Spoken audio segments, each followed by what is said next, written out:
I know this is also being recorded, so I'm sure Dawn will be posting this later for everybody to see. During this training, if you have any questions while we're going through stuff, please shout out, let me know. Because this is for you. This is, I want to handle what you guys want to hear. So if I'm going the wrong direction and you want to know something else about a topic, please let me know. Okay. Okay, so this is Transaction Tango. Um, little play on the transaction because you are dealing with a lot of people, you're dealing with a lot of different moving parts. And the tango, I don't know if any of you are dancers, but the tango is a very difficult dance to do. Not that I've ever done it. We do now have a new transaction coordinator. Her name is Morgan Brown. Morgan will be handling the Maryland transactions, and I will be handling the Delaware transactions. So I wanted to give a moment just to introduce Morgan as a resource for all of you. Morgan. Hi, everybody. My name is Morgan, and I will be doing all transactions for Maryland. So if anybody needs any help with anything at all, give me a call, email me, or anything, and I look forward to working with all of you. Thank you, Morgan. Also, and I'm not sure if she's on here yet or not, I've asked our assistant, Kathleen, to join us. She may not be on just yet. She's in a different time zone, so she's a little, she may not have made it in here yet or not. Kathleen is our virtual assistant. Kathleen handles all of the background stuff. So she's another good resource. If you have any questions or anything about a transaction and what's needed for a transaction. Okay, so we'll go ahead and get started. There are, for this initial training, since we're not really sure where we want this training to go because it's based on what you as agents want to see and want us to go over. So I started with the basics. We're going to go over the transaction flow, the tools that we can use, organization, checklists, resources, and timelines. As I'm sure, especially the experienced agents that may be on here, transactions can be very easy and very smooth, or they can be an absolute nightmare. It can go either way. I'm not saying any of these tips, tricks, best practices are going to stop that from happening. But you're in a better position if you practice some of these little tips that we're going to give you. What we'll go over today for the transaction portion is escrow, inspections, appraisal, financing, the final 10 days, and closing. There's a lot of stuff that needs to be done between escrow and closing, as you all are well aware. With escrow, this is the beginning of the transaction. There's a few things you can do to make your life easier in the long run. When you're doing compliance, when you're making sure everybody's on the same page. As you may know, that compliance now requests a copy of your deposit. So even if you're representing the buyer and the buyer is mailing, which I don't recommend at the moment, if you can avoid using the US Postal Service, because the deposit might be late.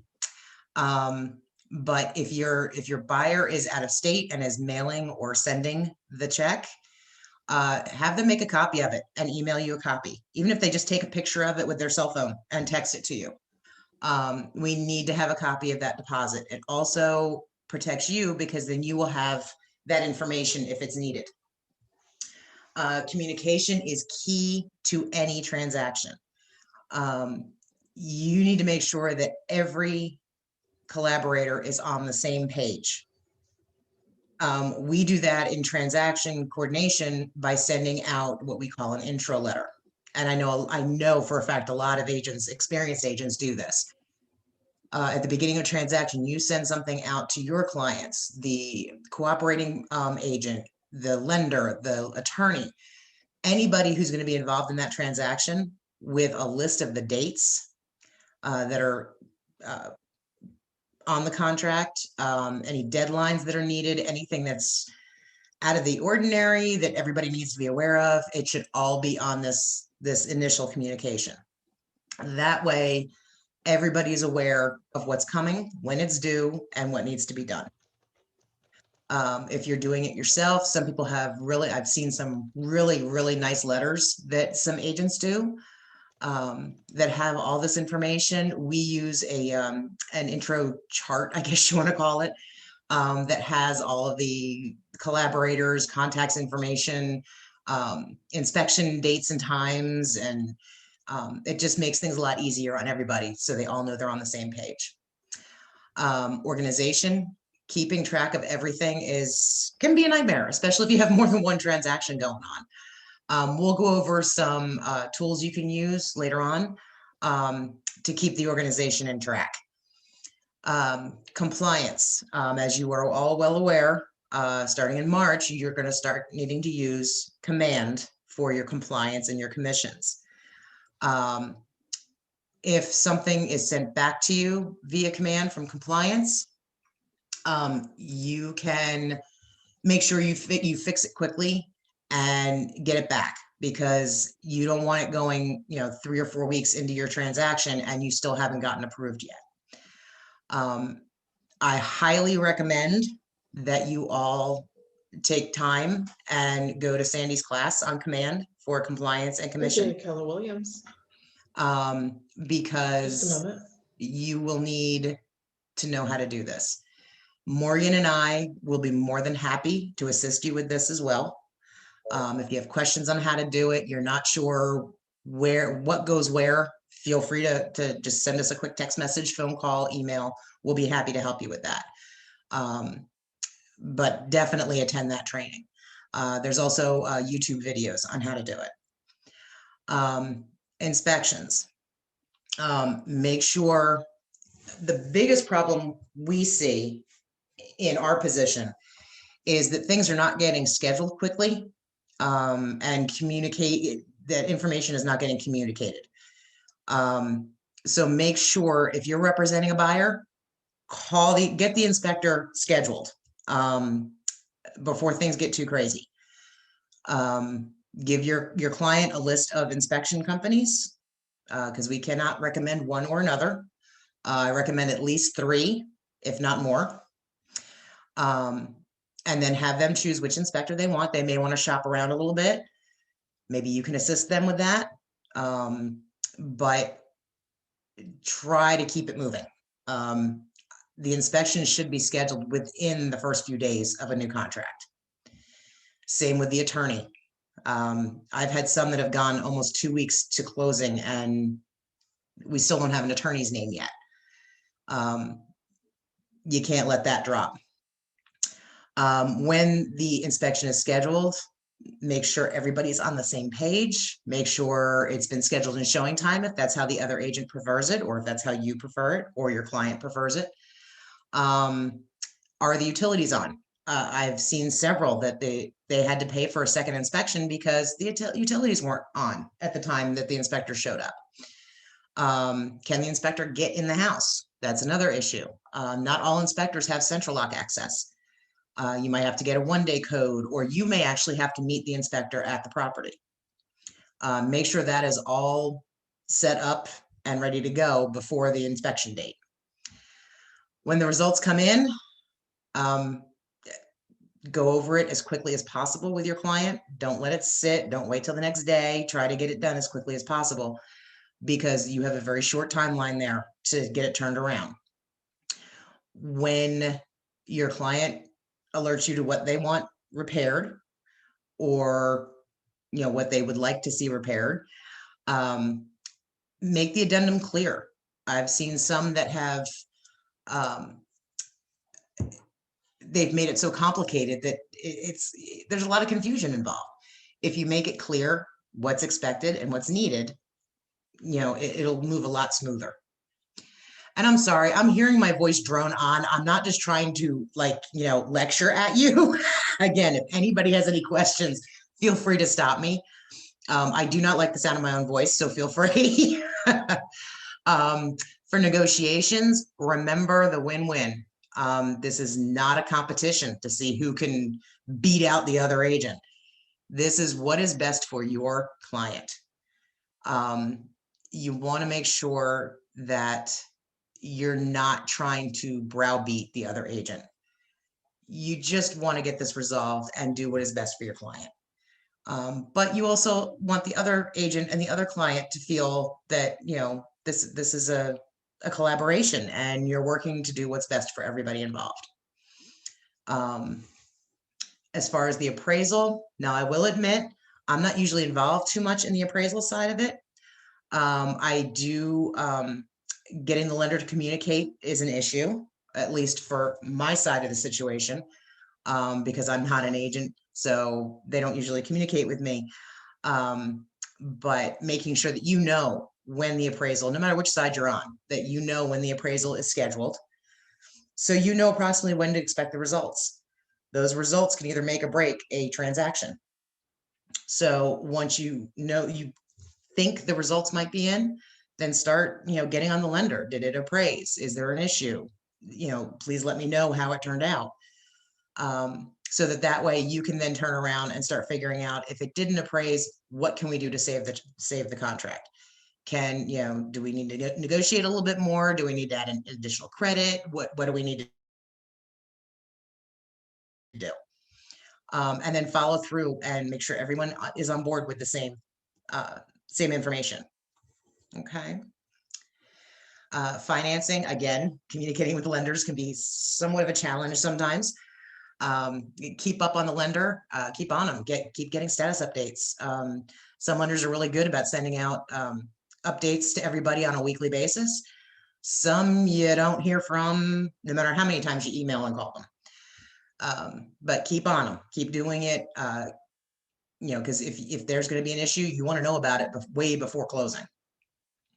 The commitment letter, some lenders will not send that to the listing agents. By the contract, according to the contract, they can. So I keep on them and make sure that they send a copy. You need that. You can't just have an email saying, yeah, we have the commitment. You should have a copy of the commitment in your files. And then getting the clear close, making sure that you can actually go to closing. I usually do this about 2 days before closing to make sure that there's no issues, that anything that's happening can be cleared up quickly if there is an issue. But if you're in constant communication with the lender through this entire thing, then it shouldn't be a surprise when you get to this point if the lender comes back and says, no, we don't have a clear to close. Hopefully that doesn't happen to you. 10 days before the closing. This would be a good time to go ahead. Does the attorney accept e-check, which is how Keller Williams likes to send out the deposit checks? If they don't, you have 10 days to get a paper check to them, which again, I would avoid having it mailed if possible. I would pick it up from the Lewis office when it's ready to go and drop it off personally. That's just me though, because I don't trust the U.S. Postal Service at the moment. Commissions, make sure it should have been done before now, but make sure the DA is done and sent to the attorney so you can have pay at the table. I have some agents who don't want to do pay at the table, so they never send the DA. That is totally your choice. But if you want pay at the table, the attorney needs to have the DA or the distribution authorization. We're no longer going to be doing green sheets, so you're going to have to do the commissions in command. So make sure that you have the offer in, so that opens up the commissions page, and that your commissions are submitted to the market center so they can do the distribution authorization. This is not instantaneous. You need to give them time to get the DA done. You can't submit the commissions at 1 p.m. and expect to have it at 4 p.m. Give them a chance to get it done. They're doing it for 2 market centers, so it gets a little crazy at times for them. Casey, I have a question. Yes, Nancy. The request for escrow, it says either submit or double check. Is Mhm. that a form that gets filled out and emailed? The request for escrow, yes, that is a form that you fill out that has all of the information about the deposit check. Okay, It is in DocuSign and Dotloop. okay, You fill out the information and then you submit it to Dave Tuluk in accounting. okay. And Got then Dave issues the e-check. If that is only if Keller Williams is holding the deposit. Usually in Delaware, it's the listing broker that holds the deposit. If you're representing the buyer and we're not holding the deposit, then you don't have to submit anything. But I would contact the attorney within those 10 days and just say, just wanted to double check that you received or have plans to receive the deposit check. Okay, Because I have had situations where, okay, both agents were with Keller Williams and the listing agent just assumed the buyer's agent was going to do that, and they didn't. Of course, because it's not usually the buyer's agent's responsibility in Delaware. So we got to the night before closing when we realized that the request had never been sent. So we had to rush and get that sent real quick. So that's why I say within the final 10 days, double check. The attorney should know by that point if it's, if it's going to be netted out of the commission or if it's going to be a check that's going to be brought in. They should know by that point. So just double check with them, make sure I double check with the attorney 2 days before closing. Just so that gives me enough time to fix it if there's a problem. And that's another part of keep checking. Just stay on top of it. Don't think just because you passed inspections and appraisal that you're good to go. There are still things that can muck up the system. So just stay on top of it, keep checking, send emails, anything else you need from me? Are we good to go? You have everything you need. It's just another way of staying on top of things. The walkthrough, make sure you schedule it with plenty of time, that everybody's on the same page and everybody, the sellers have everything ready to go and repairs made. Also within that final 10 days, get any receipts for any repairs. If you're the listing agent, make sure the seller gives you all the receipts and that you've sent them over to the buyer's agent. If you're the buyer's agent, make sure that you've gotten all the receipts, match them up to the repair addendum, make sure everything's there. And then when you do the walkthrough, you can check it and make sure that all of those things have been done. There is also I believe it's in Dotloop. I'm not sure if it's in DocuSign. I can check on that though. There is a walkthrough inspection form. So you have things that you can check on. Again, later on, I'm going to go on checklists. This would be a good checklist, even if you're not using it officially. Having that form with you will help remind you what you need to look at while you're walking through the home with your buyer. Okay. Closing, scheduling the closing. Some attorneys will schedule it for you and they'll tell you what time. Some attorneys wait for you. So again, within those final 10 days, you want to make sure that you know what time closing is, that everybody's aware of when closing is. Are your clients signing remotely or are they going to sign early? With COVID, a lot of people are signing remotely now. Just check and make sure that everybody's on the same page again. Because if your client is signing remotely, of course, the attorney has extra work that they have to do to make sure that your client's signing everything. And your client has to go in front of a notary to sign things. So you need to leave plenty of time for that to happen. Pay at the table, again, with the DA, make sure if you're getting paid at the table, make sure the check the attorney hands you matches what's on the DA. They may also give you a check for Keller Williams. Make sure that's dropped off at the office. And then the attorney should also give you a copy of the closing disclosure, or also known as ALTA HUD. Make sure that that's uploaded to Command so you can close out the opportunity. And hopefully at the end of this, it's all gone smooth and you have a check in your hand, you have the closing disclosure, and you are done. Any questions on the flow of the transaction? I'm sure this is a lot of review and possibly very boring for some of you experienced agents, but anybody have any tips or tricks that they do on any of these that they think might be useful to others? Oh, we're going to be a quiet group today, huh? Okay. Okay, tools and platforms. The newer agents can attest to this, but I know when you start Keller Williams, you get inundated with different programs to use, different links to go to, things you have to do, and it gets to be a little overwhelming at times. But these are the ones that I use the most. So maybe cutting it down to just 6 tools might help a little bit. But Command, DocuSign, and Dotloop, of course. And again, attend the training. There's a lot of training on Command. It can be very useful if you know what you're doing. The Bright MLS, you can get a lot of information out of there for a transaction. My KW and KW Intranet, of course, there's always information available on there.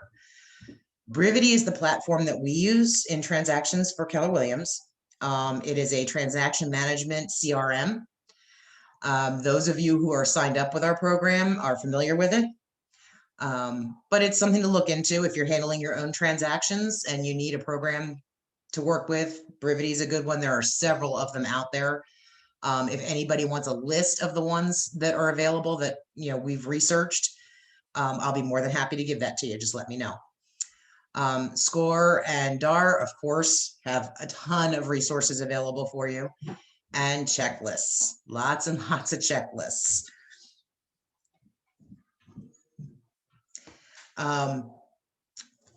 The first and most important thing when dealing with a transaction is organization.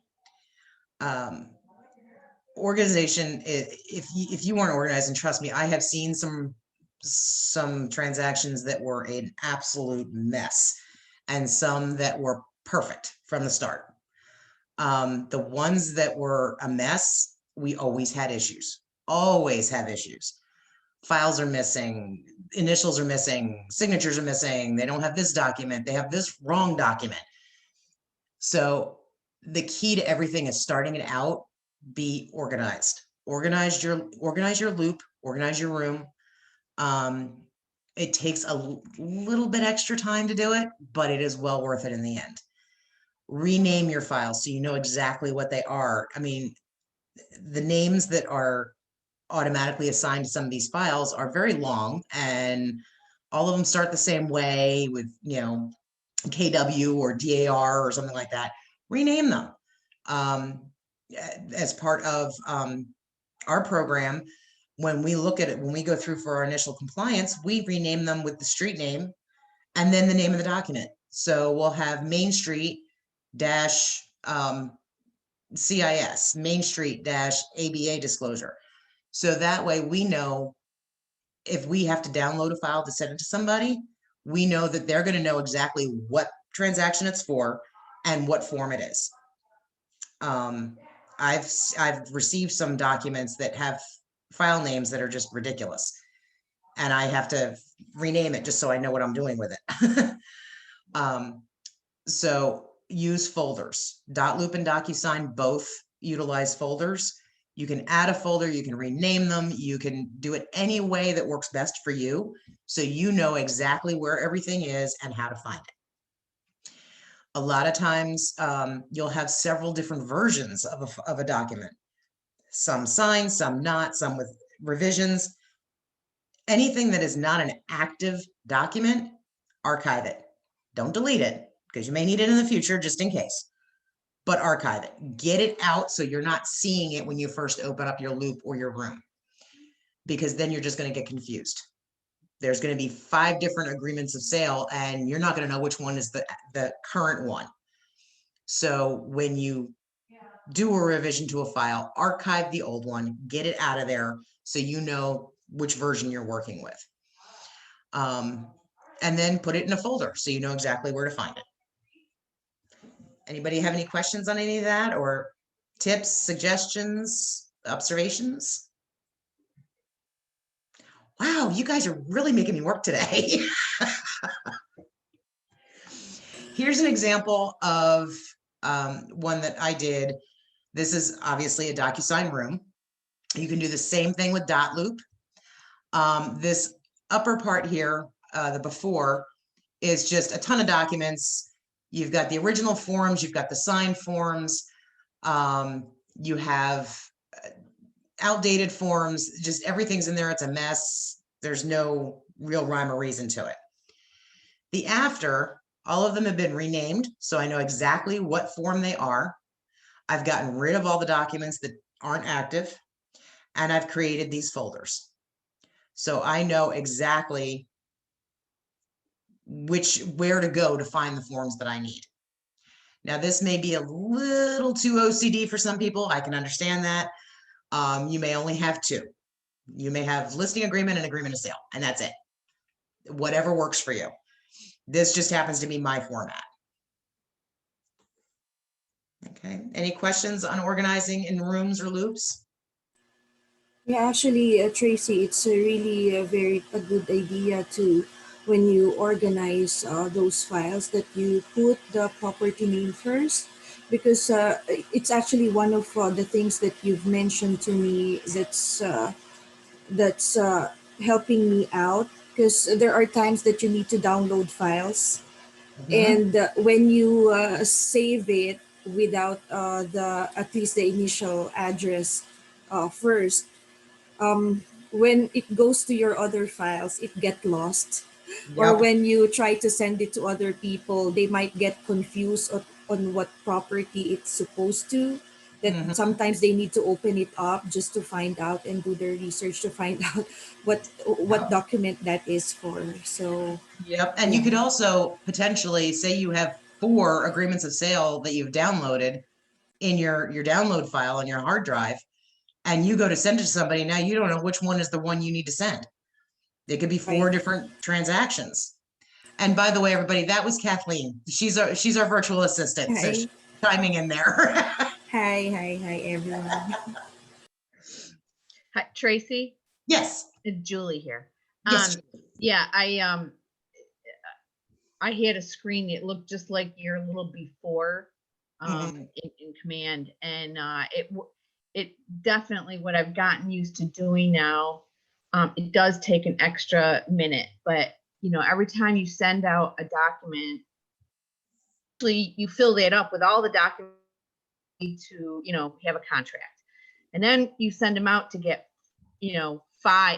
signed by your buyer before they even go to the seller yet.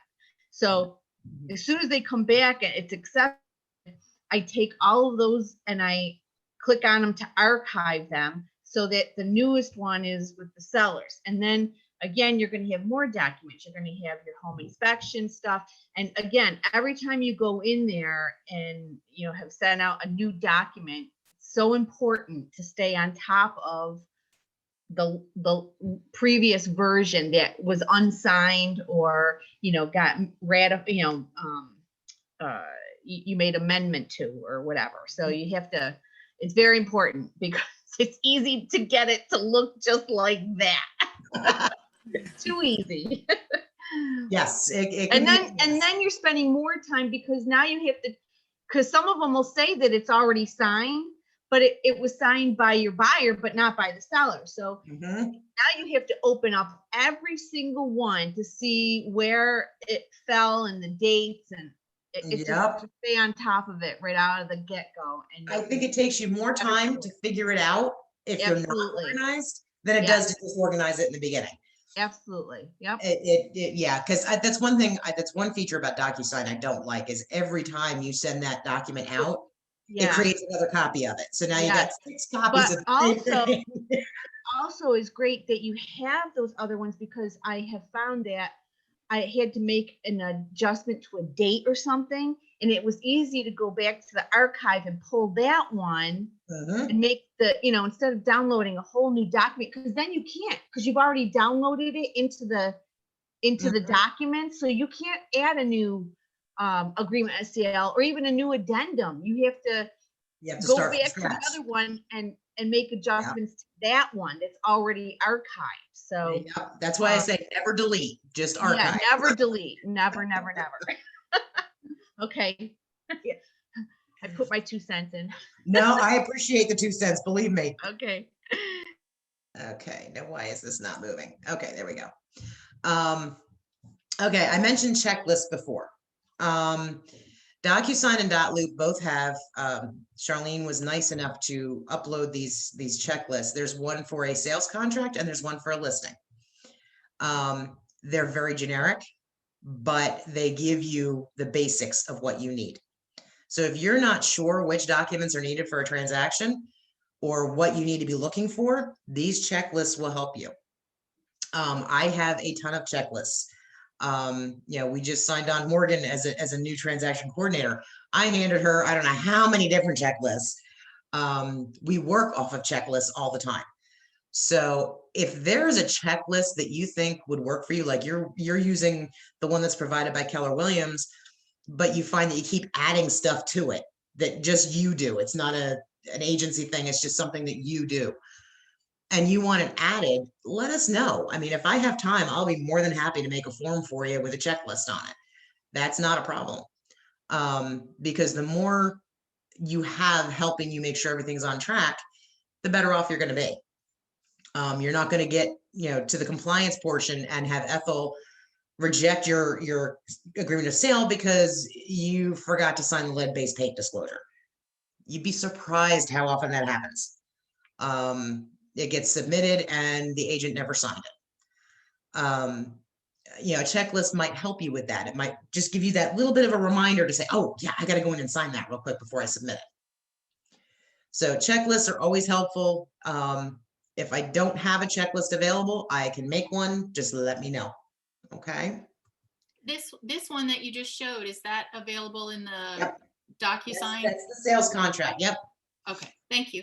They have it. I think it's in, don't quote me on this, but I think it's in the general documents folder. If not, go to the sales contract or the listing folder and you should be able to see it in there. If you still can't find it, let me know and I'll find it for you. On DocuSign, it was under the Market Center, and then just search checklist and it'll pop up. There you go. Thank you, Connor. No problem. And Tracy, on there, I use that checklist. The thing that I always add on there, there's nowhere to put like the dates that they're due. That's where I put that stuff, is right on there. And I attach it right to the front of my folder. So it's always right in front. So I keep on top of things. Okay, I'll take a It's look a at that. good and see if I can checklist. find that. Yeah, Okay. that'd be great. Okay, I might email you some questions if I have any. Okay, in addition to all the great tools that Keller Williams gives you, and the platforms and the checklists and the resources, we have people. One thing I can tell you, I work for 2 different brokerages. I'm not trying to do the rah-rah KW, even though I kind of am. But you know, I have never, the last brokerage I was with did not have this kind of support for agents. I'm amazed every day at how much support is available, even for me. I mean, there are times when I need help. And I have my go-to people that I call, Mike Moreland, Carol Barnhart. I Lord knows Dawn and Charlene hear from me on a daily basis. But there are so many people who are here to help you. If you have a question about your contract, you have a multiple offer situation, you're not sure what you're doing, Bridget, Walt, they're available for you. If you have, you know, you want to do a little extra coaching or you have a question about a contract, Carol is available. Harold is available in Maryland. Your agent services, Kristen, Dawn, Krista, and Nedra, they're there to help you with whatever you need. If they can't do it, they know who to go to. And then of course you've got me and Morgan. We're more than happy to help you. Even if it's just in the hallway and you go, oh, wait a minute, I meant to ask you. Do it. You know, send us a text message, send us an email. I'm sure any of the people on this list will be more than happy to help you out. We also have lots and lots of training. I'm not going to nail that one home because you get it every week on the sales meeting and the emails and the text messages. And There's a lot of training available. That is one thing that KW excels at, is the training. Take advantage of it. Even if it's just, using the YouTube channel to watch different videos, it will be helpful until you get the hang of what you're doing and how you want your business to run. Other agents, I see it all the time. Other agents helping each other out. You have your committees, you have your ALC, you have the leadership, you have the technology team. Sandy, Brad, and April, they are amazing.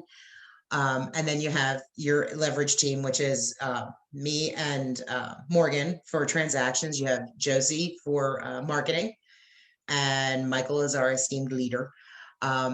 So, I mean, any of us would be more than happy to help you. Okay. Get help when you need help. There's nothing wrong with saying, hey, I'm just not 100% sure how to do this. I've had agents come in and just sit down and say, okay, I'm doing this type of transaction. What forms do I need? Or do I need this form instead of this form? No, that's not part of my services. But if I can answer the question with certainty, I will. If I don't know, I will send you to somebody who does, or I'll check on it for you and get back to you. Either way. So don't hesitate to ask somebody, even walking down the hallway, for help. Timelines. This is everybody's fun thing. So many timelines and due dates with a transaction. If you have one or two transactions, it's not too bad, but you guys are amazing agents. It's not going to stay one or two transactions. Hopefully it's going to go up to 10, 20, 30, 40 or more transactions that you're trying to handle. You can't. You have to have some help.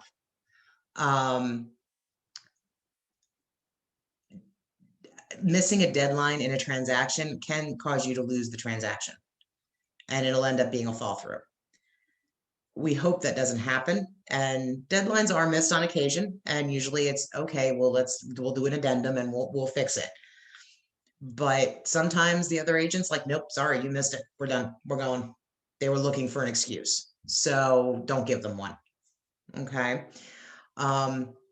There are different ways you can track. Like Julie said, she uses that checklist and she puts it on the front of her folder with all the due dates. Come up with a system that works for you. You may have to try several before you find one that works for you. Some of the ones that we've used is spreadsheets, if you're good with Excel, or numbers if you have an Apple, or sheets if you're using Google. Use a spreadsheet. You can set it up with a tab, set it up as a workbook with a tab down the bottom for the different types of transactions. And I mean, you can have a lot of fun with this. You can put in some formulas, and so things auto-populate. And I mean, you can have a lot of fun with it. The good thing about that is that everything's in one spot. You open the file, there's everything. Bad thing is if you are getting busy and and that's with any of these tools. But if you get busy, and you don't go in and update it, it could get out of hand very quickly. We use this chart to send to all the participants in a transaction, so they know exactly what dates are due and when. But the only problem with this one is I can't send a reminder from a worksheet. You can't remind, I can't send a reminder to you as an agent that you have something due on the 22nd, unless I type it manually in an email. This won't do an auto reminder. Now, calendars will. There are so many calendar apps out there that you could use. Most popular being Google, of course. In a calendar app, you can add all of your due dates, and you can set up alerts and reminders. You can send emails, and you can share it with your clients so they have those same alerts. But the problem is, the busier you are, the more complicated that calendar is going to get. And if you have to update things, it gets a little crazy at that point. So again, the maintenance may be an issue. But, we also use the calendar app to send out settlement schedules to our agents. So you may use it for some things, use the worksheet for something else. I mean, you can use a combination of things. It all depends on what works best for you. But you want to use something that's going to help you stay on track and help your client stay informed. So, you know, if this is the best thing for that, you may also have clients who don't do technology. There's plenty of those out there. So you may still have to do the phone call to remind them, hey, this is due this week.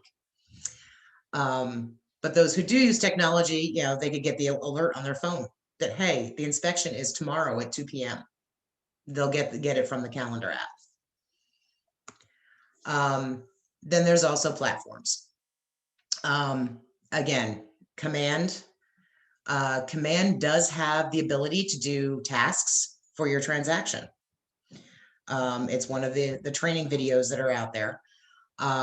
We use it for, since Morgan and I don't actually have transactions, we use the smart plans for bringing on new agents, because there's a bunch of tasks that we need to do when a new agent signs up with us. So that's what we use it for. But you can use it for your transaction. There's also Brivity, TC Docs, Transactly. Again, if you want a list of some well-reviewed transaction programs, let me know. I'll be more than happy to get you that list. With these platforms, your client has access. They get alerts as well as reminders. You have auto plans, so things are done without you having to do anything. Some of you who are with us as our agents, you've seen the auto emails that go out. We also have auto texts that go to me and Morgan that say, hey, this is due today, or this is due in 2 days. Are you know, is it done? You can do all that with auto plans, which you can't do with a calendar or a spreadsheet. The disadvantage with that is Google Calendar and a spreadsheet are free. The platforms are not. You're going to have to pay a licensing fee or a subscription for these programs unless you use Command. Now with Command, I think you have to pay for text messaging, but I think emails are still, because it's a Keller Williams, I think emails are still good. And again, if your transaction has some weird stuff to it that doesn't follow the normal flow, sometimes the auto plans don't work so well. We've had some situations where things went a little wonky and it was sending out auto emails that didn't apply, but there was nothing we could do about it. It was that was the way it was. So, but that doesn't happen very often. So it kind of, the benefits outweigh the disadvantages on that one. Any questions on any of the ways to track timelines? Anybody have any good things that they do that really work well? I would second the Google calendars for like anything, even if it's not real estate related. Awesome program. Yeah, it's I have it's a like lot of things on seamless. that. Yeah. Yeah, you can use it like on your phone, computer, like it's all the same. It's like seamless. I love Google calendars. Yeah. Matter of fact, I'm not sure if you can see it. And of course it's not there now, is it? Hang on, what's there? See? Not sure if you can see the top of my phone or not. Yeah, that's how mine is. Yeah. Yeah. Yeah. But I just have it. It just appears every time I open my phone, Yeah. and that way Yeah. I know exactly what's coming up. Yeah, if you like, and if you take the time to like learn everything that it can do, like it might take you a second, but like it's so worth it. It's like very customizable. I don't work for Google, I swear, but I just love it.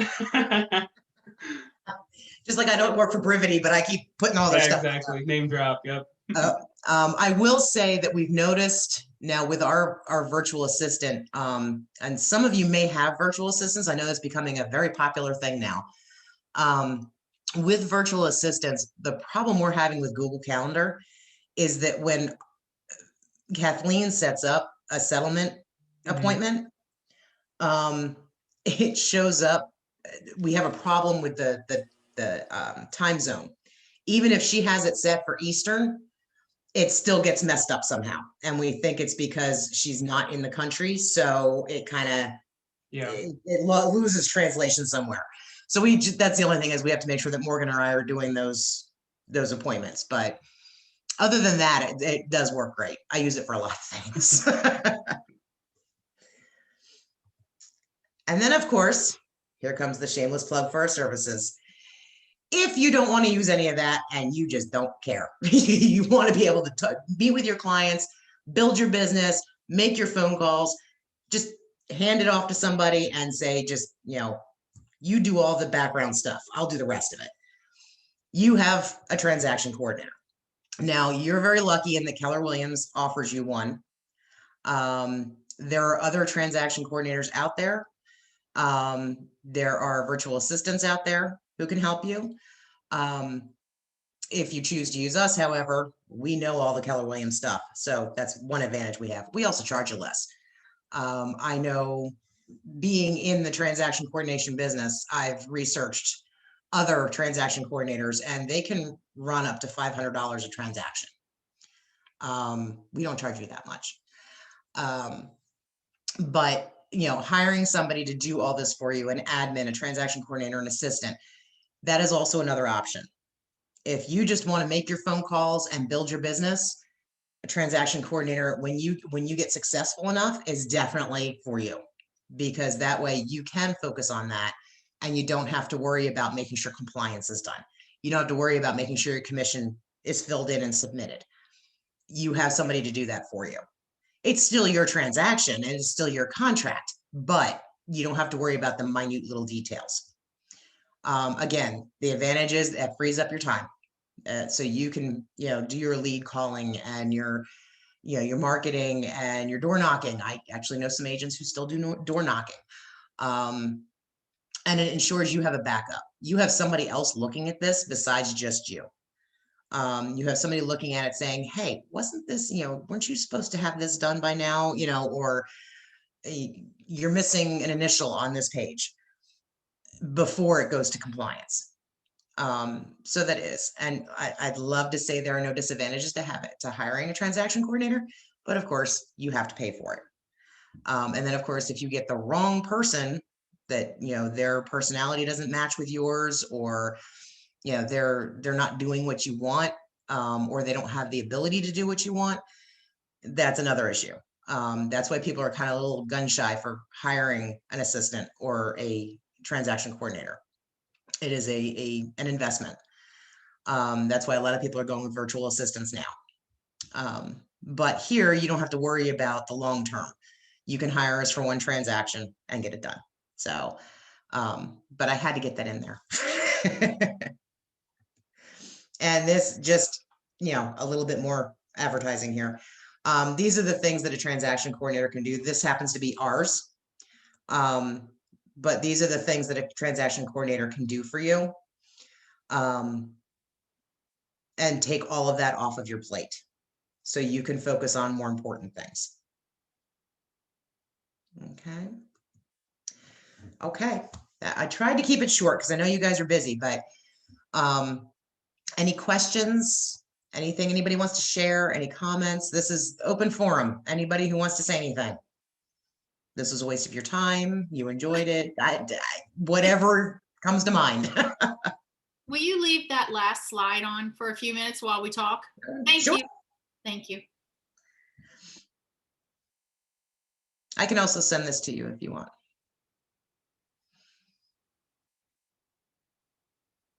Nothing? Nobody has anything they want to share? Some experienced agents that, have it down to an art form, want to share some of their tricks? Anything I didn't cover that you'd like to see covered in future trainings? Because this was just the first one, so we took a shot in the dark.